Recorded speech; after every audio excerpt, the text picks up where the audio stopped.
Ano ang ibig sabihin ng prospective daw ang effect ng desisyon ng Korte Suprema tungkol doon sa pagdedeklarang unconstitutional yung mga pork barrel? Ano ibig sabihin yan, mga kababayan? Ang ibig sabihin yan, hindi mananagot yung mga pork barrelista.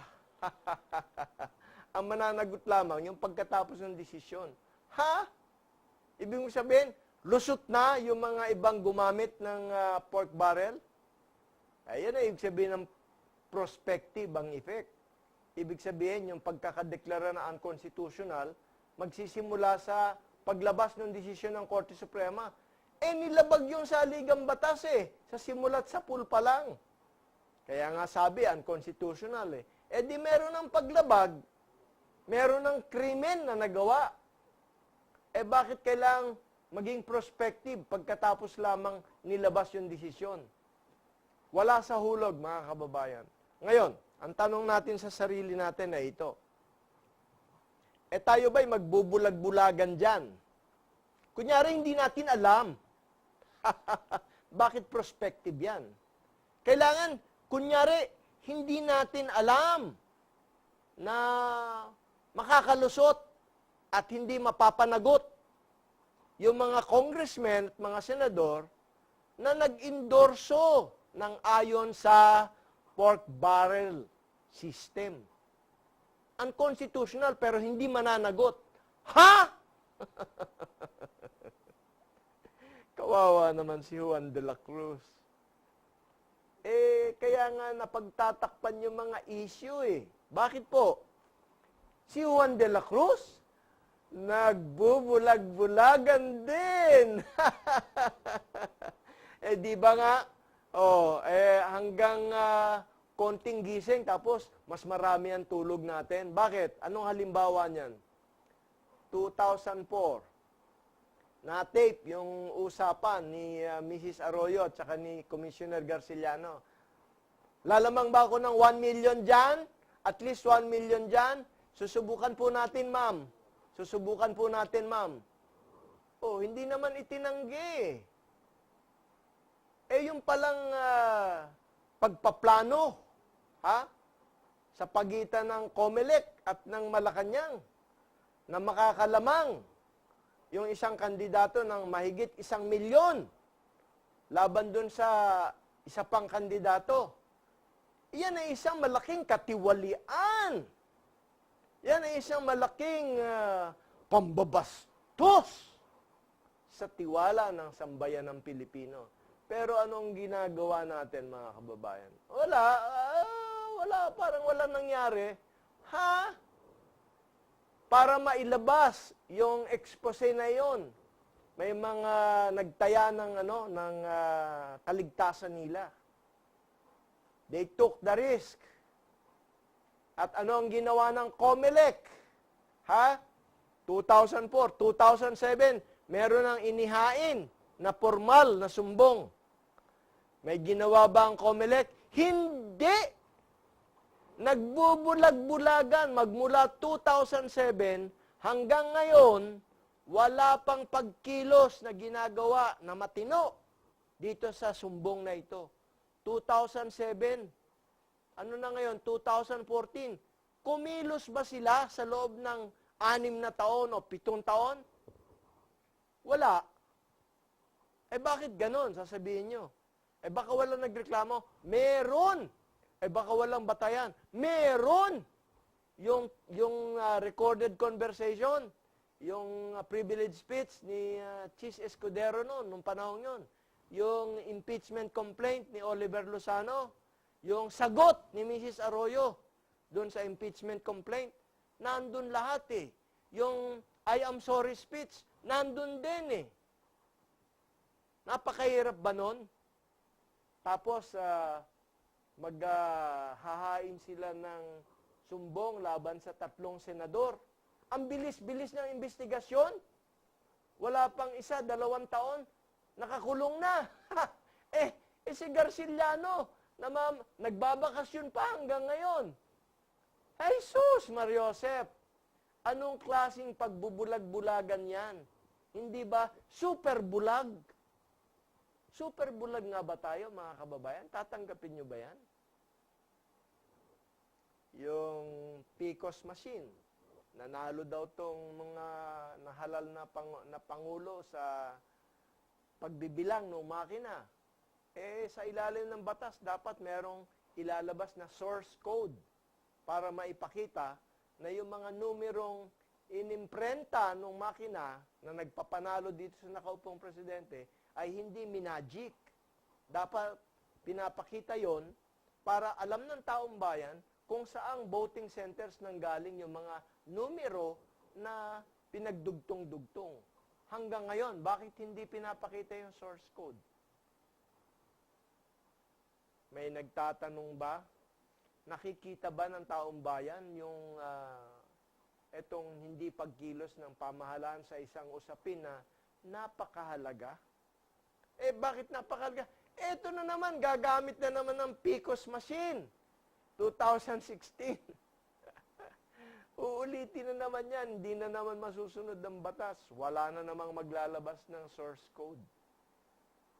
Yun ngang listahan ni Napoles. Nakita nyo na ba? Hindi ko pa nakikita Bakit? Nagbubulag-bulagan yung mga nag-iimbestiga. Nakakainis kasi ang iniimbestigahan natataon lamang dun sa mga kalaban ng administrasyon. Bakit hindi imbestigahan yung mga kasapi ng administrasyon na meron namang batayan upang sila ay siyasatin at sila ay bigyan ng pagkakataong makapagpaliwanag? Pagkakataon lang magpaliwanag, ayaw na Inililigtas na. Hindi pa sinisimulan. Nililigtas na. Inaabsuelto na. Isipin niyo yan. Unconstitutional pork barrel sa DAP at saka sa PDAP. Sinong arkitekto? Di si Pangulo at saka yung si Secretary Abad. Asa na si Secretary Abad? Secretary pa rin. Malaki daw ang tiwala ng Pangulo sa kanya. Ha? Paano yung tiwala ni Juan de la Cruz? Nagtitiwala pa ba si Juan de la Cruz kay Secretary Abad?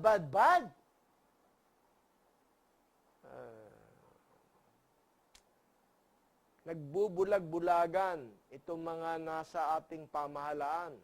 Akala nila mabubura ng mga bagong usapin katulad nitong Chacha, tulad nitong term extension.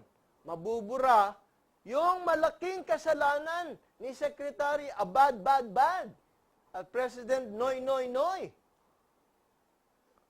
Doon muna tayo. Huwag nating palitan yung usapan. Ang gusto nila pag-usapan, hindi, kailangan term extension. O kaya kailangan yung economic provisions dapat ma-amend. Samahan natin ng political amendments. Sandali. Huwag masyado mabilis. Alam nyo ba yung beto-beto, mga kababayan? Sa perya, marami yan. Yung may takip yung isang dice o isang buto, 3 yung takip, ihahalo-halo yon nung magbebeto-beto. Pipiliin mo kung nasan doon yung buto. At pag naitaya mo doon, ay panalo ka. Yung mga hindi makakapagtaya, talo. Katulad nga niyan. Pinili na ng taong bayan, hoy! Yung pork barrel mo, Bad yan. Noy, that's bad. Pero ngayon, ano nangyayari, mga kababayan? Binebeto-beto ang isipan natin. Palitan natin. Hindi. Charter change tayo. O term extension tayo. Magdebate tayo dito. Tinatakpan yung piniling usapin ng taong bayan na hindi pa napapapanagutan ng mga may kasalanan. Anong tawag dyan? Nagbubulag-bulagan. Dagdagan mo na ng nagbibingi-bingihan. At yung mga nakakaintindi, yung mga nakakarinig, yung nakakakita, nagpipipipipihan. Kaya wala tayong naririnig doon sa mga Integrated Bar of the Philippines, Association of Law Deans, Association of Law Professors, Association of Law Student Councils. Wala. Sila dapat yan eh. Yung Association of Judges of the Philippines, Association of Sheriffs, of Fiscals, Prosecutors. Asan sila? Nagpipipipipihan. Mabuti pa yung mga pinuno ng mga sekta, ng mga relihiyon. Nagsasalita, naririnig ko sa radyo. Nagsasabi ng totoo, isinisiwalat yung mga katotohanan ng ginawa ng Korte Suprema. Pero yung iba, lalo na yung mga nakikinabang kay President Noy Noy Noy at kay Secretary Abad Bad Bad, nagpipipipipihan, nagbibingi-bingihan, nagbubulag-bulagan. Pati nga sa ating mga kababayan, ganyan ang ginagawa nila.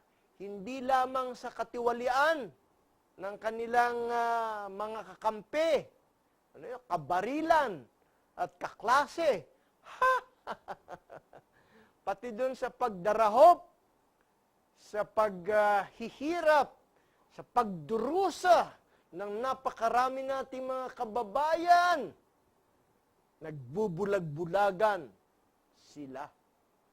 Huwag mo na sabihin yung mga dati nang naghihirap sa Tacloban. Narinig na ba natin, oy, tuwan-tuwa na yung mga taga-Tacloban.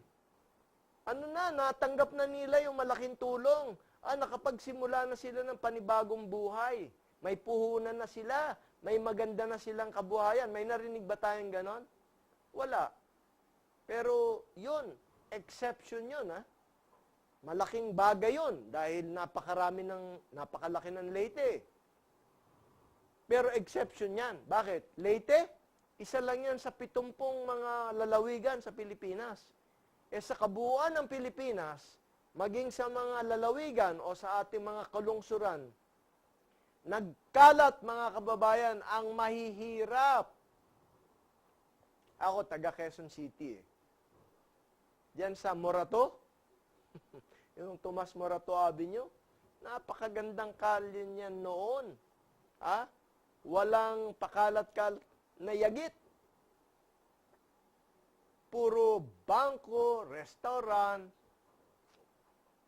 Ngayon, nagkalat yung mga kababayan nating mga nasunugan o kaya mga sinunugan.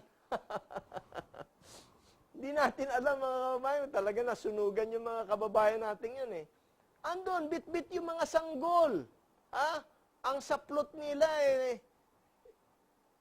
basahan na lang Tapos yung mga bata, sumusubo, nakapaa, nakakamay, madudumi, madudungis, pati nanay nila, pati tatay nila, may dala-dala silang kariton, nagpapahinga doon sa tapat ng bangko, sa tapat ng restaurant, hindi na makakaya ng security guard na, hoy, umalis kayo dito. Hindi na kaya, sa dami nila, hindi na kaya. At tayo, mga kababayan, tayo na nakakaunawa sa kanilang kalagayan, pinipigilan man nating wag maluha. Nagdurugo ang ating damdamin sa kanilang kalagayan. Bakit? Hindi naman sila dapat nagdudusa Bakit kasi ang sistema natin, ang yaman-yaman ng ating karagatan, one of the longest coastal areas in the world, ang dami-daming isda. Wala naman nagpapakain sa isdang yan. Walang tao nagpapakain dyan. Kalikasan na nagpapakain dyan. Kahit natutulog tayong lahat, dumadami sila. Bakit walang makain yung mga kababayan natin? Kasi yung sistema natin, pinapaboran yung mga malalaking mangangalakal. Pati yung gobyerno natin, sa halip na bigyan ng proteksyon yung mga maliliit na hindi kayang ipagtanggol ang kanilang karapatan sa kanilang teritoryo, sa likas na yaman ng ating bansa, kinakampihan yung mga mangangalakal. Bakit? Meron eh. Doon daw, may pag-unlad doon sa mga mangangalakal na yon.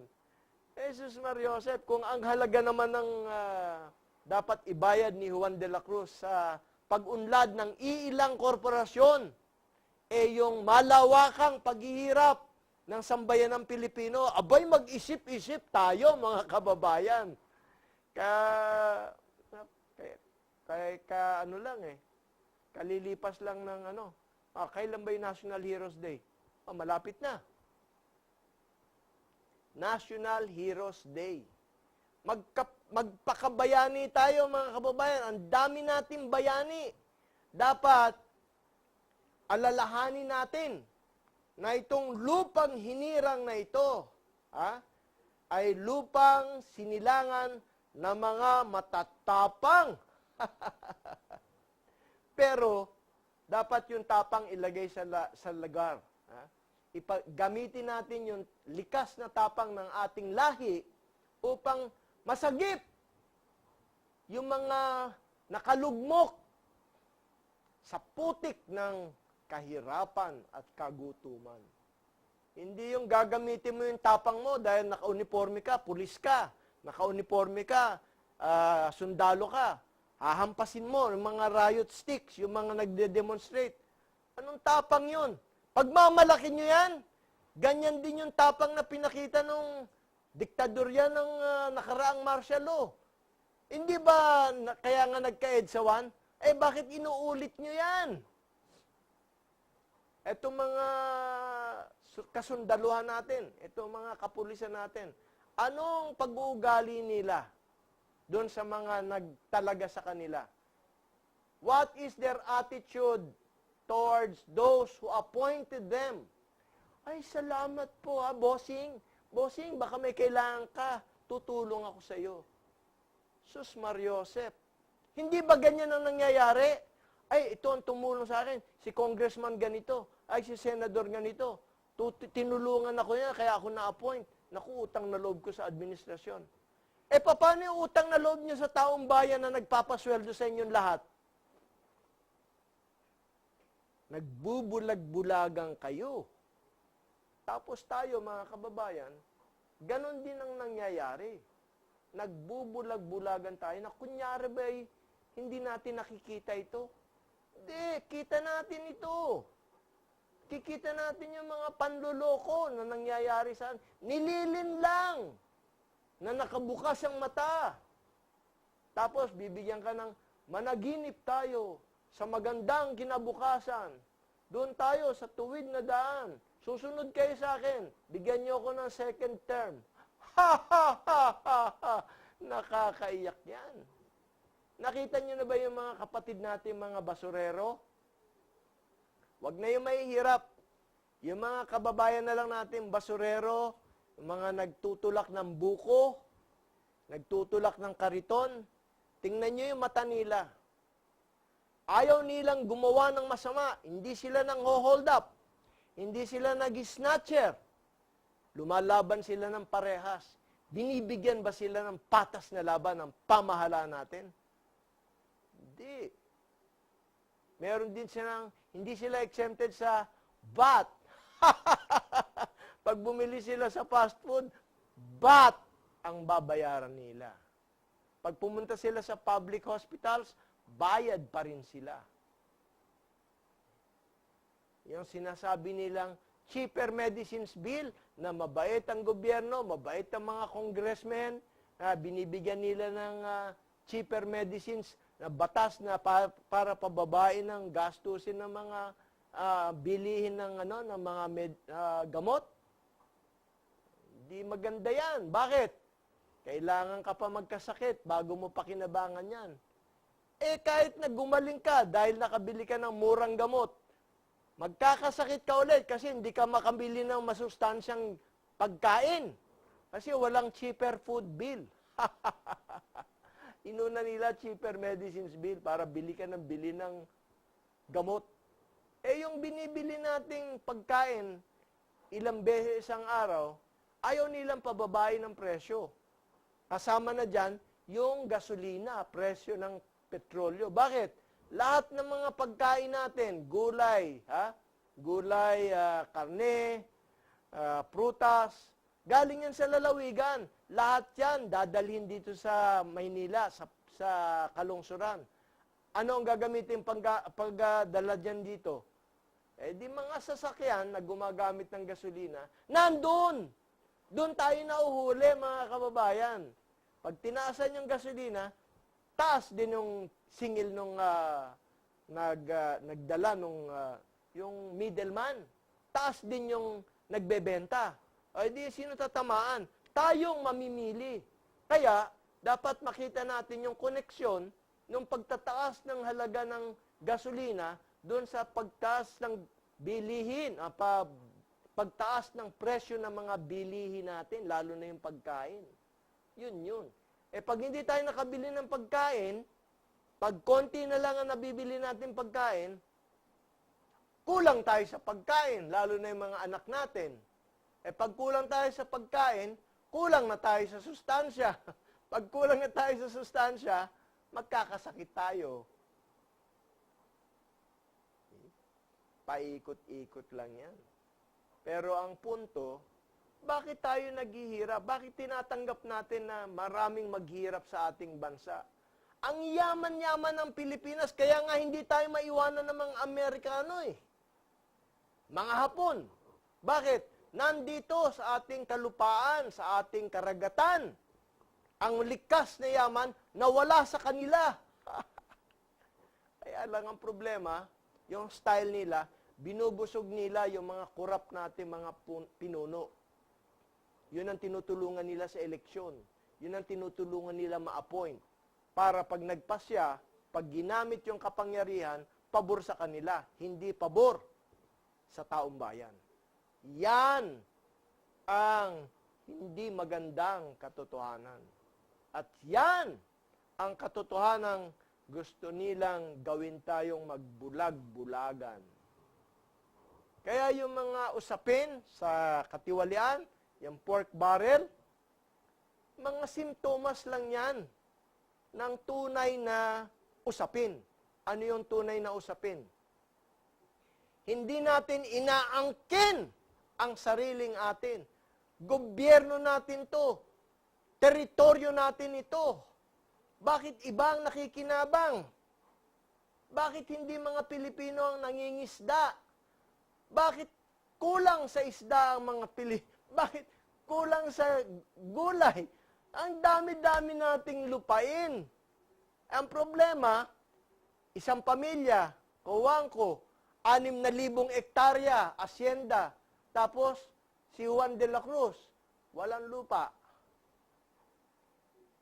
Ayan, yan yung sinasabi ni... Magugulat kayo kung kanino ko narinig yan. Kay Mrs. Imelda Marcos. Sabi niya, hindi naman yaman ang kulang natin. Hindi yun ang problema. Ang kulang, distribution. Kinakamkam ng kakaunti yung ating yaman. Yung likas at saka yung mga kung ano pang yaman natin. Konting pamilya lang. Eh pati nga politika eh. Kinakamkam ng iilan lamang. Hindi nga lang politika, pati showbiz. Alam niyo ba sa showbiz, entertainment, yung mga artista, anak ni ganito, anak ni ganyan, anak ni ganyan. Para bang kumbaga nasa lahi nila ang artista at wala nang ibang may karapatan na sumikat. Eh tingnan niyo yung mga artista natin diyan. Sila nang sila, pagod na sila. Hindi naman pwedeng sabihin wala mga bagong mga talento, hindi. Pero hinahawakan nila sa leg yung industriya. Ganon din sa ekonomiya. Yeah, sa show business. Meron ding dynasty dyan. Oo! At ang masakit, yung mga kawawa natin mga kababayan, ano ang tinuturo nila sa mga anak niya? Anak, magpaganda ka, matuto kang sumayaw, matuto kang kumanta, sa halip na mag-aral kang maigi. Bakit? Kasi baka makuha ka sa audition. Sus, kawawa naman tayo. Baka makuha ka sa Japan, baka makuha ka sa kung saan, sa Saipan. Sus, Mariosep. At ano ang ginagawa ng ating gobyerno? Pinagmamalaki ba niya yan? Kung ano-anong kalokohan ang pinaggagawa sa atin Ano yan? K-12. Ha? Kasi napansin nila, hanggang high school na lang pinag-aaral ng mga magulang natin ang kanilang mga anak. Wala nang pumapasok ng college. Mamamatay yung negosyo nila sa kolehiyo. Kaya ang ginawa nila, dahil alam nila na ang psikolohiya ng ating mga magulang ay kailangan makatapos kahit na high school. Igagapang ko sa hirap yung anak ko makatapos lang ng high school. Ganun yan Ginawa nila, dinagdagan nila ng 2 taon yung high school. Alo, huli ka. O, hindi sila malulugi kaagad. Ganun ang nangyari. Yung K-12 na, K-12. Bakit? Yung mga nakaraang mga pinuno natin, hanggang grade 6, hanggang 4 year high school, magagaling naman. Bakit kailangan mong baguhin yan? Parang yung saligang batas. Wala namang sira dyan Kayong sumira Tapos ngayon, nasira ninyo, nalabag ninyo, gusto nyong palitan. Si Mariosep, walang iniwan dyan sa Bangsamoro, Peace Pact. Ha? MILF. Unang-una, rebels yan. And rebellion is a crime under the revised penal code. Therefore, those who rebel are criminals. Ano ang pulisiya ng administrasyong to? Ay, peace talks tayo sa mga criminals, peace talks tayo sa mga rebels. Ha? Di dapat mag-peace talks na rin tayo sa mga drug syndicates? Mag-peace talks na rin tayo dun sa mga human trafficking syndicates? Sa mga gambling lords? Yun Bakit? Yung sa MILF, yung sa Bangsamoro, ano yan rebellion yan This is a crime. Napalitan na ba yan? Hindi pa napapalitan yung revised penal code. Rebellion is still a crime. Pero kung ang pulisiya ninyo, yung sumuko, nako, malaking pagtatraidor yan sa taong bayan. At yan, hindi pa nasisilip ni Juan de la Cruz. Kaya nga, in all out war ni Erap yan Bakit? Kasi rebellion is a crime. And we have the armed forces of the Philippines to enforce crime all over the Philippines to establish law and order. Tapos, ano nangyari? Siniraan niyo yung mama. Wala namang presidente na walang kasiraan. Pero ito, dito sa usaping ito, maliwanag ang posisyon niya. Rebellion is a crime. It should be treated in accordance with criminal procedure. And criminal procedure does not include peace talks. Tapos makikipagpirmahan ka pa. Hay! Sus Mariosep, saan mo nakuha yan? Ngayon, yung mga abogado sa paligid ng Pangulo, nagbubulag-bulagan. Kunyari, pwede. Pero alam naman nilang labag yan sa batas. Ang taong bayan ngayon ang magtatanong, magbubulag-bulagan din tayo? Tapos yung sinasabi nilang term extension, tapos yung sinasabi lang, cha-cha? Ha? Magcha-cha-cha ka, nilabag mo yung batas, tapos gusto mong palitan yung batas para mabura yung paglabag mo? Ha! Ay, para kang nan-rape. Tapos, paglabag yun sa revised penal code.